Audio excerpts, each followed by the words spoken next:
There is a content note on this episode. It contains a very biblical account of a successful suicide attempt and an attempt to understand what might have motivated it. Recognizing that this could be triggering for some, I would encourage people to use discretion. I would also like to affirm very clearly that suicide is never the solution to anyone's problems, not even Ahithophel's. Links to suicide prevention hotlines have been included in the show notes.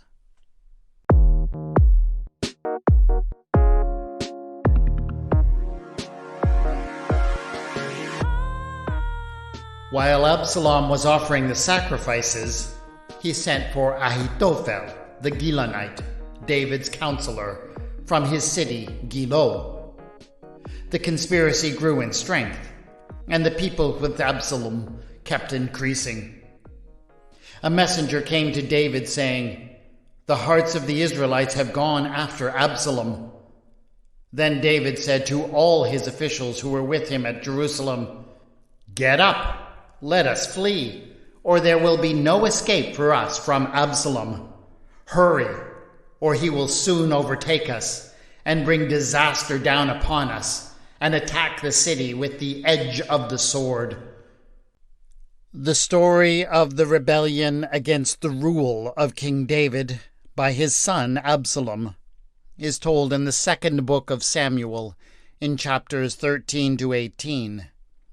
It is a fascinating and epic story that is way too detailed for the format of this podcast to deal with as a whole. But I'm kind of fascinated by the role in this story of certain smaller characters. One person in particular has captured my attention lately, and that is Ahithophel, the Gilonite. Here was a man who was apparently one of David's wisest and most trusted of advisers. It is said of him that in those days the counsel that Ahithophel gave was as if one consulted the oracle of God. So how is it that this wisest and most faithful of counselors ended up being a part of a failed insurrection against the rule of David? Why did he choose to back the wrong horse? Well, it turns out that we do know a few things about him that might speak to his motives. But there is a bit of a story behind it. This is Retelling the Bible.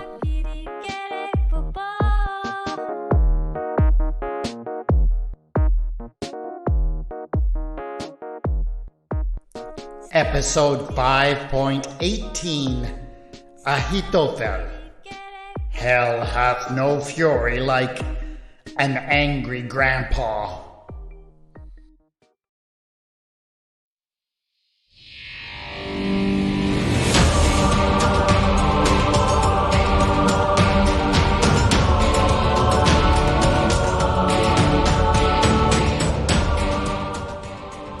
It had been a long journey on the back of his donkey, and Ahithophel was dozing in his saddle, mesmerized by the steady pace of the animal's hooves. But when the donkey's pace suddenly quickened, because it recognized where it was and could smell its home stable, Ahithophel looked up and was cheered by the sight of his own village, Gilo. It was a small village in the hills, with a few families living side by side. But he knew every inch of the place, and he felt a peace settle over him to know that he was finally back here again. This was the place where some of the most important events of his life had taken place. It was the place where he had taken his wife, and he would never forget the day when she presented him with his firstborn child, a son, whom she had named Eliam. And then, many years later, had come the golden day when Eliam had bestowed upon him the title of grandfather, and placed his firstborn child, a girl, into the hands of his father. The child had been conceived shortly after Eliam had given his oath to fight in the service of an up-and-coming young chieftain named David. And so the girl was named in honor of that oath, Bathsheba, Oath Daughter, they called her. And Ahithophel was so proud of his son and the strong warrior that he had become. He was also taken with his little granddaughter, who, right from birth, was uncommonly beautiful. Eliam was often gone in the years that followed the birth, as he followed David and fought in his many battles. So Bathsheba was raised by her mother and her grandmother in Gilo. Ahithophel was the only male figure in her life, and also spent a great deal of time with her. He soon learned that she wasn't just beautiful. She was bright, inquisitive, and a natural leader of others. This only made her grandfather love her more, but it also made him sad to think that, as a woman, she would certainly not be allowed to exercise such extraordinary gifts. Ahithophel was famous throughout Judah for his wisdom and good judgment, and so, when David was finally crowned as king, he was given the opportunity to come and serve the new ruler as a counselor. And so in the years that followed, he was often away from Gilo. He missed the opportunity to see his beloved granddaughter grow into a beautiful young woman. But still, his heart was never very far away from her. Of course, when his son told him that he had found a husband for Bathsheba, Ahithophel was thrilled to return to Gilo and celebrate her wedding. He was rather surprised, of course, to meet the groom, and to learn that his son had chosen to give Bathsheba to a foreigner. But once he got the chance to meet Uriah the Hittite, he thought he could understand why Eliam had chosen him. Uriah was tall and strong, and you could see that he was a natural warrior. And yet, at the same time, there was a gentleness to him, and a respect for all people, at least for those who were not his enemies. Ahithophel saw him as a man who could be good for Bathsheba, who could let her flourish, at least as much as a woman was allowed to do so in the world. So he was content to give his blessing to the couple. When he kissed his granddaughter, as she left with her companions to go to her husband's new house in Jerusalem, he did it with a happy heart. It was the last positive memory that he held for something that had happened in the village of Gilo. And now he was returning here one last time. Yes, it seemed right and good to him that this was where he would do it. Here in Gilo, Ahithophel was going to kill himself.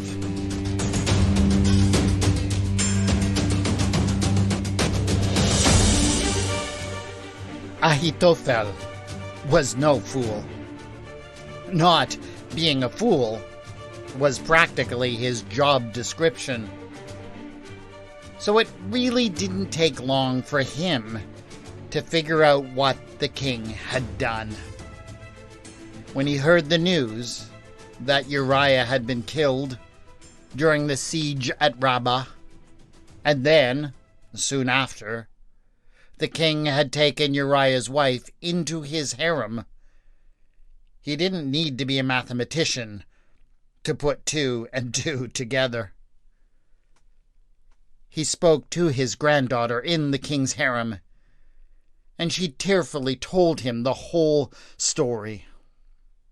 She told him how violated she had felt when she realized that David was spying on her from his rooftop, and how powerless she felt when he had sent for her. She too wept for Uriah, who had only ever been kind to her, but within the confines of the harem, she had to keep her grief hidden. Ahithophel wasn't the only one to figure out what had happened. Actually, the king's prophet, Nathan, figured it out first, and he was furious. He went straight to the king and confronted him head on. Actually got the king to confess. Ahithophel, for his part, was even more furious than Nathan. The matter was personal for him, after all. Nathan came to him and told him all that he had said to the king. How he had said to David that someone would do the same thing to him and take his women from him, and do it in full sight of the people. Ahithophel liked the sound of that, but he knew that something like that might take time. He wanted to be sure, not only that the king was confronted, but that he paid the price for his crimes, and he was quite willing to put in the time and effort to make sure that that happened. Ahithophel could be patient, very patient. He would wait. He was sure that sooner or later, the king himself would offer him an opportunity to take his vengeance in a way that would make the king hurt.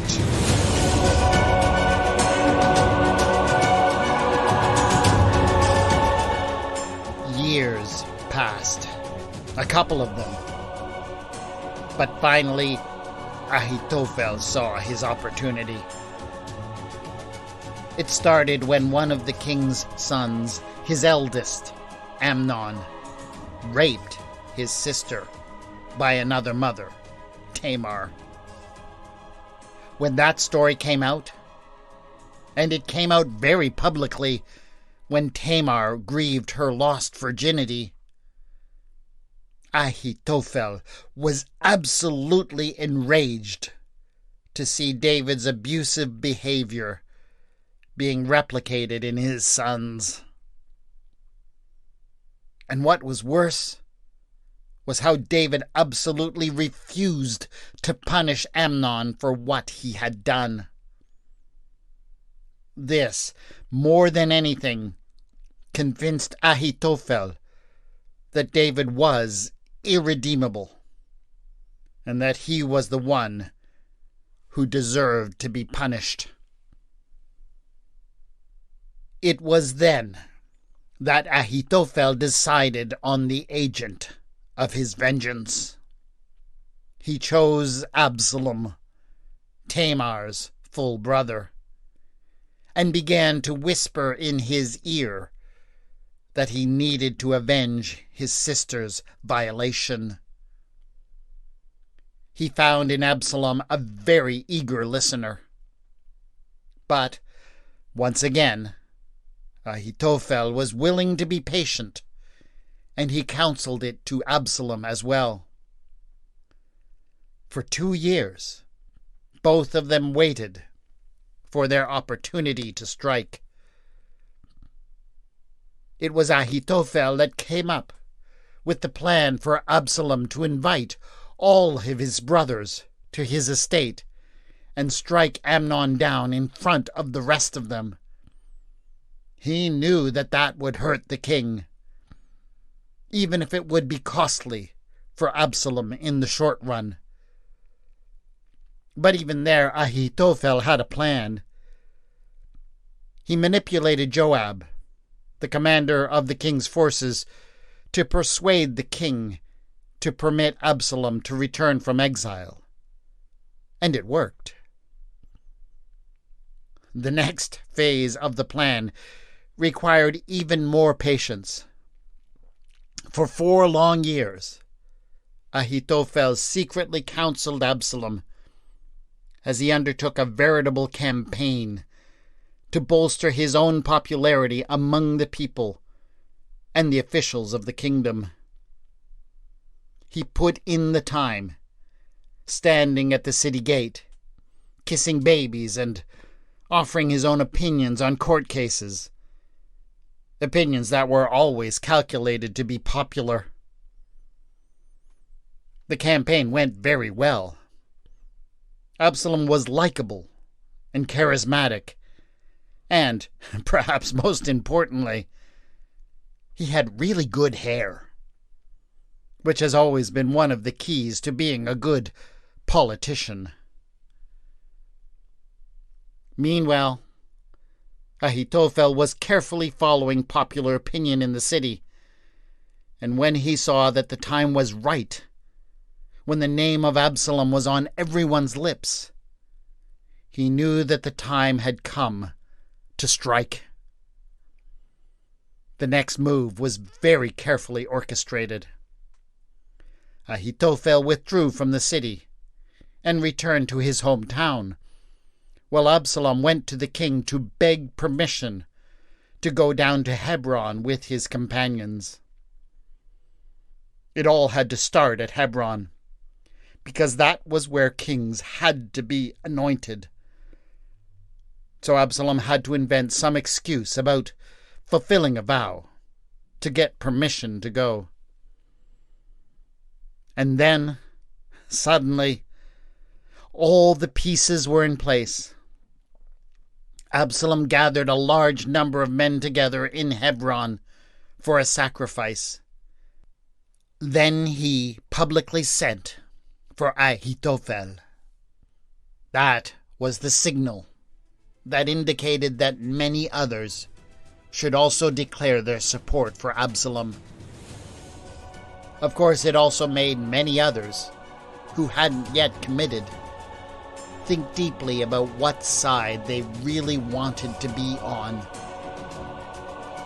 Many people did not want to be on the wrong side of one of Ahithophel's wise decisions.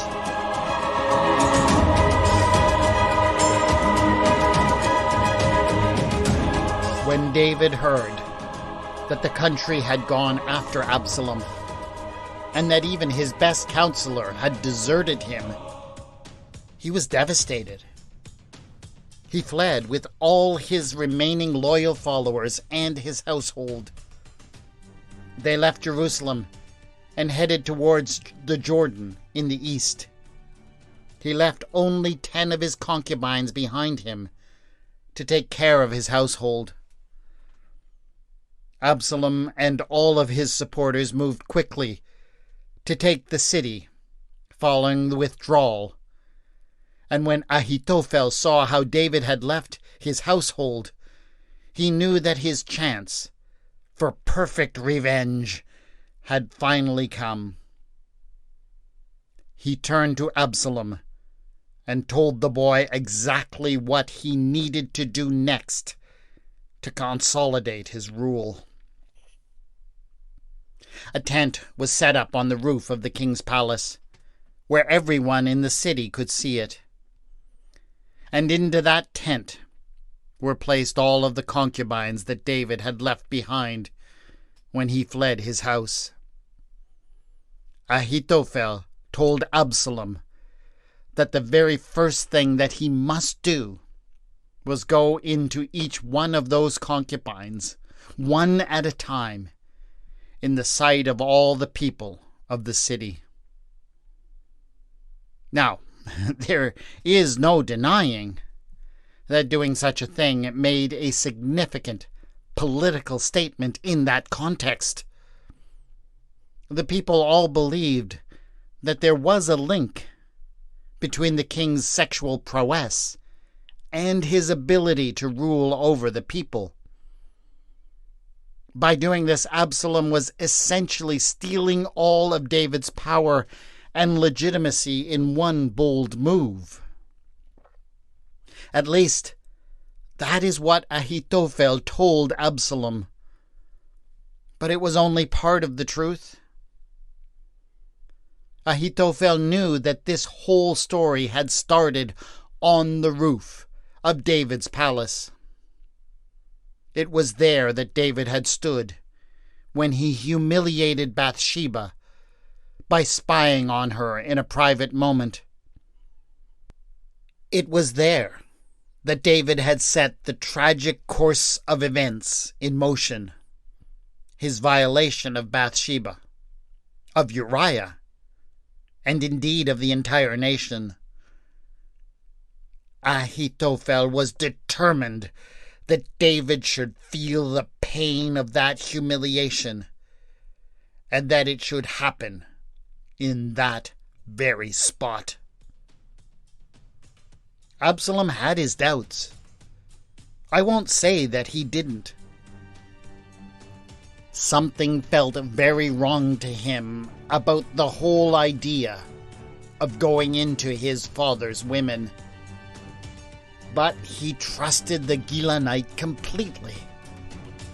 And so he did what he was told to do.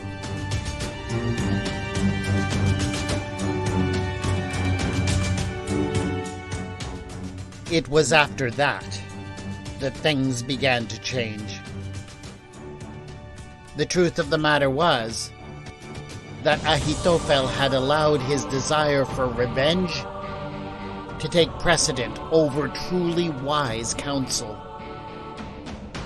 Once he had taken the city, the first priority of Absalom was not to sleep with the concubines, but rather to give immediate chase to David. Any wise counselor should have known that David was very good at forming alliances and, given the time, would find a way to return to Jerusalem with an army at his back. If he was going to be definitively defeated, Absalom would have to strike at him, and do it quickly. But precious time was lost as Ahithophel orchestrated his obscene theater on the roof of the palace. By the time the counselor had woken up to his error, the damage was already done. He went to Absalom and told him of the urgent need to pursue David immediately. But Absalom, traumatized by what he had been required to do, hesitated. He thought that maybe he needed to look for a second opinion. It was then, to his amazement, that Ahithophel experienced something he had not experienced for a very long time. He watched as the people around the room began to second-guess his wise advice. Most vocal was Hushai, the Archite, who piled his scorn on the idea of mounting an immediate pursuit of David. Now, Ahithophel certainly had his doubts about Hushai, who had always been so close to David. He had been suspecting that the Archite had been sent into their midst as a spy. What he saw now only confirmed that conviction, but it seemed as if there was nothing he could do. He had used up all of the respect that he had stored up for himself over many years by advocating for the rooftop stunt. It would take time to earn back the respect of Absalom and the court. But time was the one thing that they all did not have. Well, the court of Absalom dithered over what they should do. Spies in Jerusalem got word out to David, and he slipped through their fingers.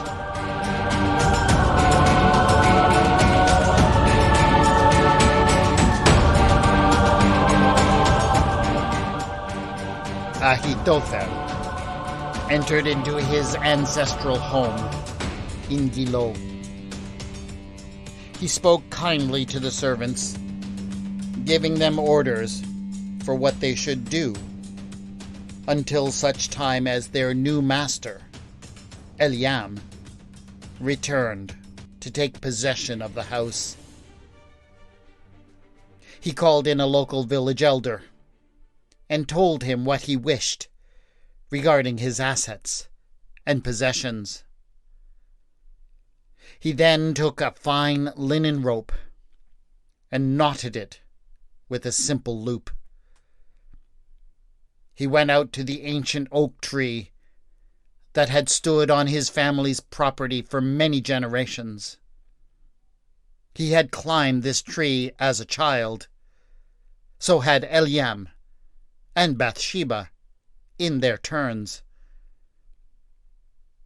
He now climbed to a low-hanging branch, feeling deeply the age in his bones, but grateful that he was able to do this one last time.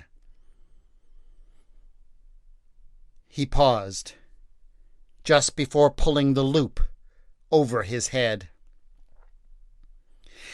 He really didn't think that it mattered much that he was doing this now. He was convinced that now that his counsel had failed, and David had been given time to regroup, Absalom's rebellion was ultimately doomed. And there was no way that David could allow Ahithophel to live once he had triumphed. In a way, maybe this would only make things easier for David. But Ahithophel didn't really care anymore. He found it hard to care about anything since losing favor in the court. He couldn't regret the vengeance he had taken on David, and he hoped that when the king heard of his death, he might also feel some regret. Ahithophel's only regret was that he would not be able to be there in Jerusalem for Bathsheba. He also wouldn't be able to watch her new son grow up. She had had the child just before the whole debacle with Amnon and Tamar had begun. Her second child with David, and a great comfort to her after her first child had died shortly after his birth. If Ahithophel had any hope for the future, it was in Bathsheba. Sure, in her present circumstances, her power was limited, but he felt certain that if ever she was given the chance, she would step up and do what was needed for the good of all Israel. Even if she was just a woman, she had inherited a great deal of her grandfather's wisdom. And who knew? Perhaps her son, his great-grandson, might inherit some measure of wisdom as well. Surely that was what she had hoped for when she had named him. For she had named him in hope of the peace and wholeness of the entire nation, when she had called him Solomon.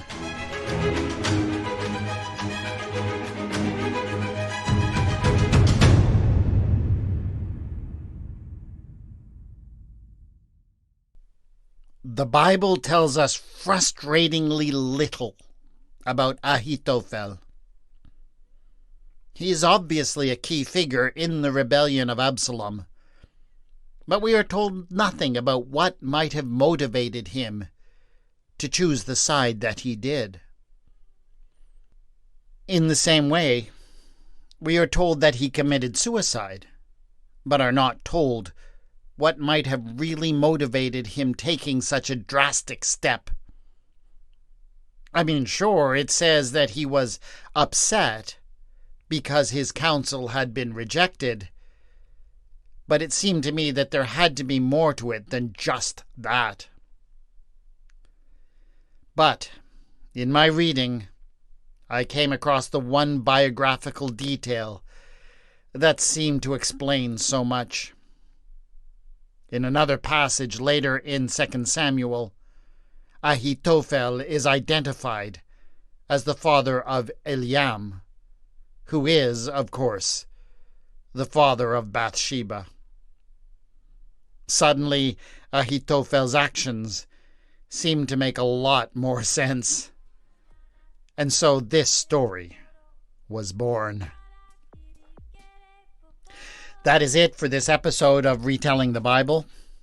Please subscribe so you can get the next episode in a couple of weeks. If you like this episode, why not share it and the podcast with a friend? The theme music for the podcast is Ada. The mood music for this episode is Killers. The music is by Kevin MacLeod, is licensed under the Creative Commons, and can be found at incompetech.com.